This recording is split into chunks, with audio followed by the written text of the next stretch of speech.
The Life of Buddha, Episode 6, Challenges and Obstacles. Welcome back to the Life of the Buddha series. In Episode 5, we heard about the period when Prince Siddhārtha lived in a lavish palace, but was always concerned about social injustice and the suffering of the people. After a heavy reign, the prince felt deeply the fragility of life and began his journey of social reform. He proposed to establish schools and reduce the army to develop agriculture, but faced opposition from the royal family. He faced many challenges, including natural disasters and difficulties in raising money. Despite the obstacles, the prince persevered and encouraged the princes not to give up. King Suddhodana supported the project by donating 1 million gold coins. Princess Yasodhara also participated in charitable activities. Finally, the construction of the school began, with the enthusiasm of the workers under the direction of the prince. This episode highlights the prince's perseverance, compassion, and determination in improving education and society. The Life of Buddha, Episode 6, Challenges and Obstacles. How many times have the clusters of saffron flowers bloomed? How many times have they withered? How many seasons have the spherical flower tree changed its color, its leaves? Time passes, flows away. The clouds in the sky continue to wander aimlessly. And me, the prince thought, wandering from one thought to another. Thoughts are broken, fragmented. Every thought is filled with questions. Every fresh plan, a moment later, becomes old. A few days later, we are faced with imperfection. The wind also told me that charitable deeds, even with gentle hands and a benevolent heart, cannot soothe people's hearts, nor can they alleviate the greed and selfishness of the world. The ant and Yasodhara have devoted many years to helping others with the heart of a mother, but in the end it is all in vain. The greed of that unfortunate class of people is too great. Laziness and selfishness too. Always waiting for alms. Always thirsty. Always not knowing enough. What is more dangerous is that they refuse to change their circumstances, refuse to change the cause. They sit and endure, silently like philosophers or lamenting their fate, their predestined destiny. A bowl of rice and a piece of clothing must be made by hand, right? A house, living facilities, must be repaired, cleaned, patched here and there. Yet they do not do it. Yasodhara said that no matter how patient you are, no matter how great your compassion, at some point it will wither away. There is a limit to how much people can help. Everyone seems to be tired. In the past, when my mother was alive, she would give away 400,000 gold coins, 400,000 at the beginning and middle of the month, and by the end of her life she had run out. My father was very angry but had to smile. Now everyone's savings are gone, but they still do not bother to practice business. My school, my classroom has failed for a long time. How much effort was put into forming the class, inviting good teachers from all over to teach. At the beginning of the school year, there were 27 people, and by the end of the school year, there were only 10. Still teaching, still learning, still maintaining, still giving generous salaries to the professors, but by the second year, there were only 4 left. And so it gradually faded away like snowflakes under the sun. However, I still did not give up. I gathered the children of the royal family and the nobility to help them have a solid foundation of knowledge, but then it also faded away. Those who diligently studied were like lighting torches in the daytime to search for the moon and stars. People refused to evolve, refused to use their brains to seek knowledge, understanding. Well, that's it. What can I do? I learned 2 lessons about being human. First, there is something that has been growing moss for years, lingering in the hearts of living beings, a whole pit of bad habits which cannot be changed overnight. Second, there is something like an obstacle, like a blockage of the mind, so that they do not sublimate and move towards higher values. They are always satisfied with a life of enjoyment, thanks to the hereditary status handed down from generation to generation. In short, our youth and that of our princely friends have wasted their energy on a hopeless path. Moreover, if there is success, that success is only a good opportunity for the leaders to increase their greed, increase their enjoyment, increase their struggle for position and interests. There is no light, no way out in worldly values, on the path of going with the flow of life. So sad, the prince wanted to go traveling here and there, but his father did not allow it. He just said softly, "A Sakya prince, according to tradition, was not allowed to wander as a mendicant, as a wandering shepherd, or as a merchant with a caravan of camels lumbering from one place to another." The prince asked again, "So what should be the duties and responsibilities of a prince, father?" "It is practicing martial arts, studying military strategy, learning to operate and manage the kingdom's apparatus to rule the people like I do." The prince has no teacher for martial arts and military strategy anymore, and he has no idea where he studied for nearly 10 years. As for the management and administration of the apparatus, the prince has also practiced, but no matter how good the reforms and innovations are, they are always hindered. So what else can the prince do? King Suddhodana was silent, unable to speak. He was also helpless. They were all old people, old thinking, old traditions, already secure, already positioned on the upper class. So why would they foolishly follow the new when they knew clearly that the new would gradually take away their prestige and benefits? It turned out that they were not wrong. If they were not wrong, then the prince's thinking and actions might not be right. Oh, what is right and wrong in this life is truly strange. Every morning, the prince sat silently on the back porch looking up at the Himalayas. His mind often left the narrow confines of the palace to wander into distant worlds he had never seen or known. Studying the history of his people, he knew that his bloodline originated from the far northwest, with its overlapping mountains and rivers, and spread down here, occupying the fertile plains for farming and herding cattle. Where was that place, and where else did our Aryan race go? And was it near or far from here to that snow-white peak? According to geography books, it was only a few hundred yojanas from Kapilavatthu to there, but it was very difficult to get there. Why was that? Because behind the capital there was a village, and if you kept going you would reach an ancient town. If you kept going you would encounter vast forests of reeds, deep primeval forests. And here are countless tigers, leopards, elephants, rhinoceroses, king snakes of all kinds. Many people who ventured there lost their lives because of wild animals and malaria. If anyone is lucky enough to pass through all those obstacles, they will encounter a flat grassland with sparse trees. Keep going and you will encounter hills and valleys filled with beautiful flowers and grass. Now looking up, you will see the majestic Mahabharata mountain range as if cutting across the horizon. Standing here, the prince thought, the books said he could see it, but he couldn't see it. Perhaps it was because of the rocky air and fog.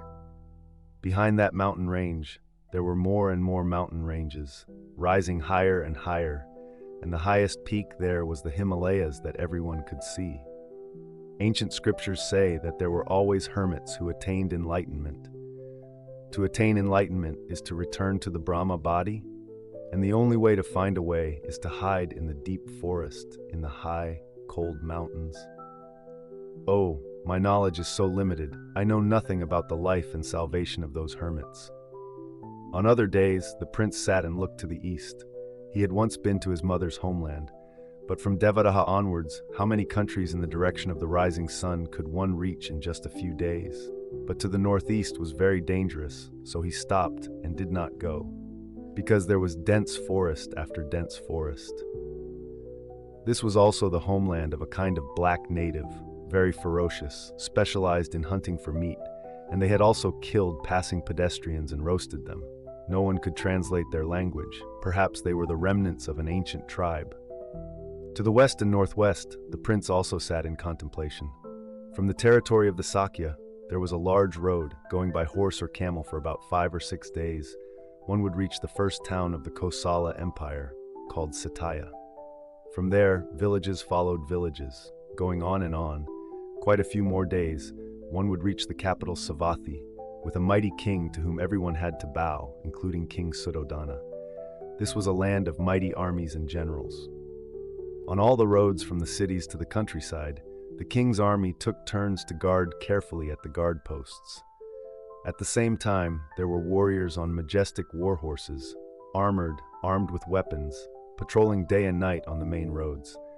They carefully maintained security for the caravans of merchants, carrying goods into the capital as well as spreading out to the towns. Armed bandits often did not dare to clash with this professional and skilled army. From here, the caravans of merchants set out on long journeys, rarely stopping at Kapilavatthu, but going on and on for dozens of days to Kusinara, to Vaisali. Goods were exchanged here, but some groups took ferries across the Ganges River to Patalagama, then continued their journey to the capital Rajagaha to exchange goods with another powerful empire, Magadha. In Patalagama, studying geography, we also know that people can take boats, sail upstream of the Ganges River, and in just a few days reach the two big cities of Varanasi and Payaga, which are prosperous and bustling. Oh, these are vast countries with just imagination. I cannot go to them all. Even within these four walls, I have not been allowed to step out, to walk around, to see, to hear, to think, to contemplate the secret of life. Sometimes Yasodhara, wanting to share her thoughts with the prince, quietly like a butterfly, came close and asked, "What is there in the other world?" The prince has learned a lot and is very knowledgeable. Can you let me understand a small part of it? The prince shook his head and smiled. Actually, you have to see it with your own eyes to know. The history of Jambudvipa is full of myths and legends that you should not believe or deny. The history of our family has a gap in our ancestors who originated from the northwest. Who were they? Where were they? The countries in the desert, on the distant horizon with caravans of camels carrying their burdens, to where else? And before that, how many civilizations have now been destroyed? What do humans exist for? Or build to destroy without cause, without purpose? What is the purpose of life? Why is everyone worried, insecure, and afraid? There are smiles and tears, but is there happiness in the world? Where is that happiness? Gopa. We are always asking the same questions. Our minds keep wandering, not at peace. Please sympathize with us. My mind is wandering somewhere beyond the four directions of the sky, unseen and unknown. Please understand my heart, Gopa. The day before yesterday, as decided, the prince went to see the king and asked again, "The prince is so sad, father. Let the prince go out somewhere for a while to relax." Suddhodana pondered for a moment. "How old are you this year, Siddhārtha?" "Yes, 25 years old, my lord." "I am old, Siddhārtha, and I am tired of looking at a grandson. You and your wife are still young, and you cannot leave Yasodhara alone in the palace and go here and there. Besides, our Sakya clan has never had a wanderer." The prince bowed his head and thought to himself, "My father wishes me to have a son. That is also his reason. But my own life is also deadlocked and dark. I do not know what the purpose of human life is. Where is happiness? How can I bear to create another living being to drift in this sea of suffering? Moreover, Yasodhara does not want a child either. So if I do not have a child, I cannot go anywhere."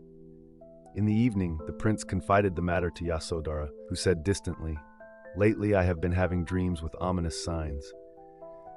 "Tell me, Gopa, see if I can share it with you." "Yes, I dreamed of a white elephant with two shining golden tusks. On its back was a throne decorated with shining jewels. The throne was empty. The elephant slowly and leisurely walked out of the southeast gate. It walked without looking back. At that moment, in the middle of nowhere appeared angels, dressed as heavenly soldiers and generals, shouting in alarm, 'Keep that divine elephant. It is the soul of the kingdom. If it leaves, the capital city of Kapilavatthu will be empty.' At that moment, I was bewildered, running after it, tripping and falling, then waking up, sweat pouring from my forehead, my heart beating like a drum. 'Oh prince, I am so scared. Is that majestic elephant you?' The prince comforted. 'Oh, it's all in your imagination. No matter where I go, I'm still with you every night, every day.' Yasodhara continued, 'Second dream. I saw four gods with huge bodies filling the void, extremely majestic. They reached out to lift the four gates and threw them into the distant sea. A moment later, white clouds swirled, revealing a road that rose higher and higher into the blue sky. The higher the road climbed, the more gems, jewels, thrones, crowns, beauties fell down. At the top of the road, there was a shadow looking very much like the prince, gliding higher and higher, fading, then disappearing between the moon and stars. Oh prince, when I looked back, that beauty was me, alone, lonely, desolate. Prince, please don't leave me alone in this life and go away. The shadow fading among the moon and stars, isn't it beautiful, Gopa?' Yasodhara was angry. 'Beautiful, beautiful. Is it beautiful for me to sit alone and cry because she was dreaming? Now, what other dreams did she have? Tell me and I'll guess. The third time. Yasodhara continued sobbing. This time it was really beautiful. There were two golden cranes carrying a white lotus from the blue clouds. They flew, fluttering among hundreds of flowers, hundreds of colors, among dozens of zithers, flutes, high and low, melodious sounds. The closer the two cranes flew to me, the bigger they grew. The lotus was the same. It grew bigger and bigger. It covered me and then disappeared, leaving only a sweet fragrance. In my dream, I looked back at where you were lying. You were nowhere to be seen. There was only a moon. The prince suddenly frowned. Her dreams are very strange, Gopa. The white lotus has disappeared, leaving only a crescent moon. It is very beautiful, but also very strange. I do not say whether the omen is happy or sad, but it is very strange. For a moment I could not guess. But I see very clearly, I know very clearly, it is essentially related to many of our previous lives. You know, Gopa, since I was 8 years old, I have read the verses of many masters in the world. I know how to calculate the molecules of the earth. I am very familiar with the languages of many tribes that have disappeared in the world. My tutors, though knowledgeable in ancient and modern times, could not help but give up because my knowledge belongs to other worlds, worlds that have disappeared into the distant past. So where does that knowledge come from? Moreover, among hundreds of beautiful women, so beautiful that birds fall and fish dive, I am still indifferent, but when I meet her, my heart is moved. Isn't that a miracle? Isn't that what surprises me? You and I, perhaps, have had a predestined relationship from many previous lives. We came together, built a family, and enjoyed a happy home. Perhaps we had the same aspirations and wishes to accomplish something very noble, but I just don't remember it, Gopa. That's right, Yasodhara nodded, because I also feel the same way. I didn't first meet you at the beauty contest, but before that, when I was 12 years old, I first followed my mother to visit Kapilavatthu. That day, I saw you coming out of the palace. I caught a glimpse of your face, your figure. My heart was pounding in my chest. It was truly shameful. A 12-year-old girl blushing because of a boy her own age, not knowing where to hide her face to avoid embarrassment. The prince smiled happily. Very interesting. What happened next? What else? Seeing her like that, the queen mother turned around and asked kindly, "What's wrong, Gopa? Are you having a heat stroke? Why is your face so red? Are you okay? What a wonderful story, Gopa. Then I am certain that you and I have been married for many lifetimes. When I met you, I felt a strange familiarity. Furthermore, living with you, the gestures and attitudes that I had just thought of, she understood and knew. That is a familiar stream of mind from the past, not this lifetime, Gopa. There is something nameless, secret, hidden. I must have the duty to find out, Gopa." Yasodhara looked worried. "What could it be, Prince? I am not sure yet, but look, you must know I am not attached to the pleasures of the five senses. I also feel the life of an emperor is trivial. I do not desire fame and power. All that sweetness the world craves and dreams of, giving rise to competition, tricks, wars.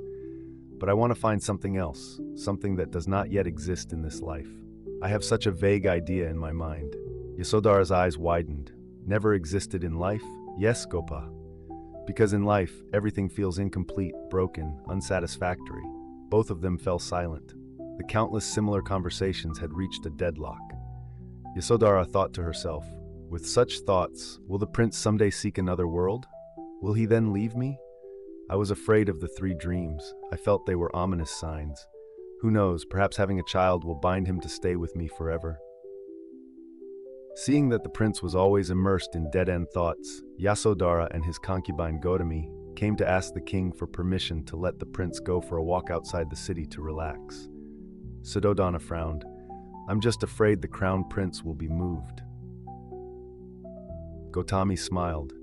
For many years now, although he has been sitting in one place, it seems that there is nothing in this world that the crown prince does not understand or know. The king's worries are no longer groundless. Yasodhara further explained, looking at his father's hair, each year more and more silver strands appear. Looking at the corners of his father's eyes, each year more and more wrinkles appear, and his father's steps are no longer as agile as when he was young. Could it be that the crown prince does not understand that he will also be stained by time like that? Could it be that the crown prince is so naive that he does not see the old messenger everywhere? You have a point. The king nodded, smiling generously. What about illness? Who doesn't get sick? Even I myself have been tormented by gout several times in the past 10 years. Several times, I suffered unbearable pain, had to writhe and groan in front of the crown prince. So, Your Majesty, the sick messenger is no longer something that can move the crown prince's heart, because the crown prince already knows. The king smiled again and slowly said, "Very good, you are very persuasive. What about the dead messenger? Perhaps you will tell me that the prince, who is well versed in Vedic and pre-Vedic philosophical thoughts, is not so naive as to think that he will live forever. If he lives forever, how could there be the creator god Brahma, the preserver god Vishnu, and the destroyer god Shiva? Furthermore, when studying a comprehensive policy to reform the country, how could the prince not be aware of the population situation? How could he not know the number of births and deaths each year? So we all have to die, that is normal. How could a wise person like the prince not understand such a simple and ordinary thing?"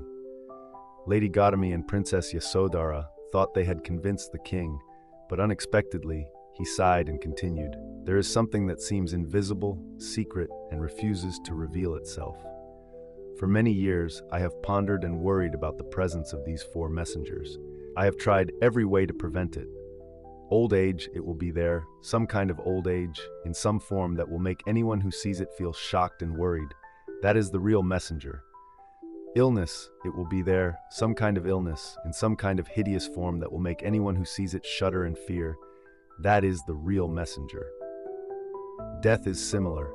It must be a horrible death, struggling, writhing, extremely painful, to be worthy of being called a messenger. As for the messenger of the pure and virtuous monk, who knows if one day he will appear before the prince?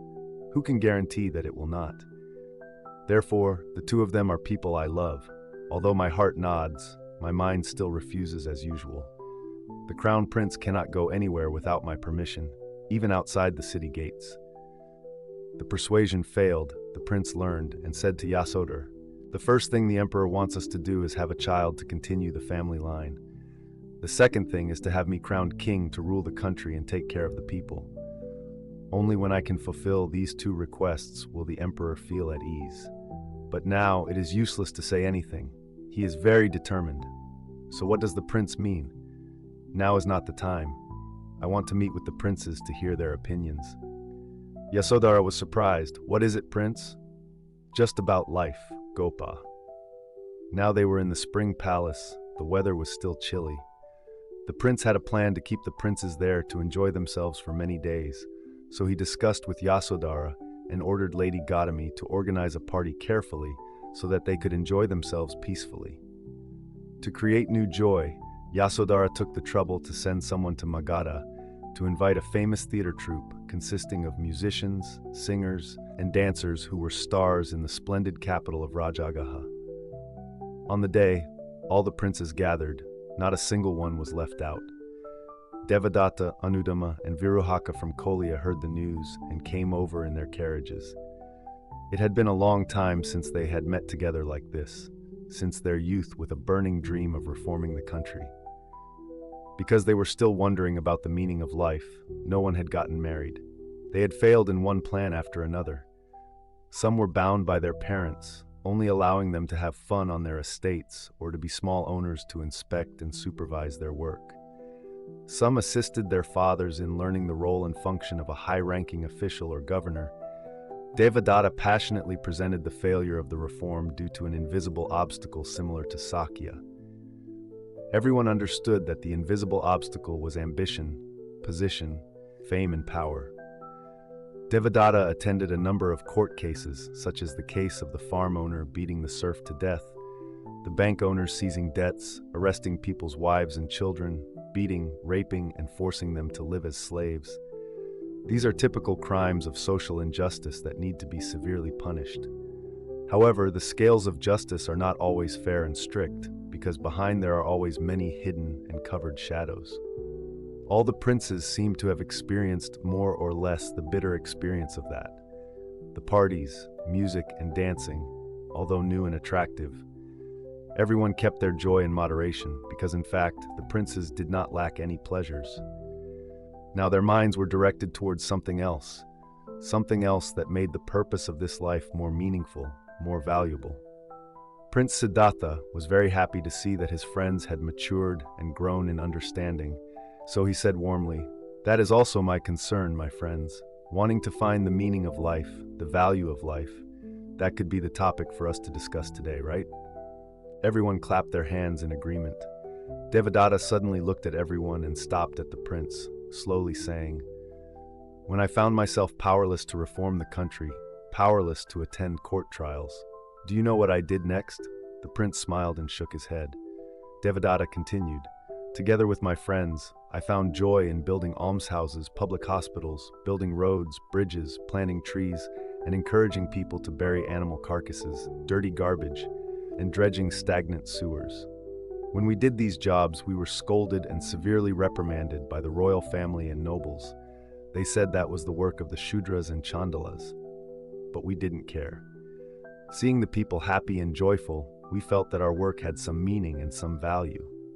Very good.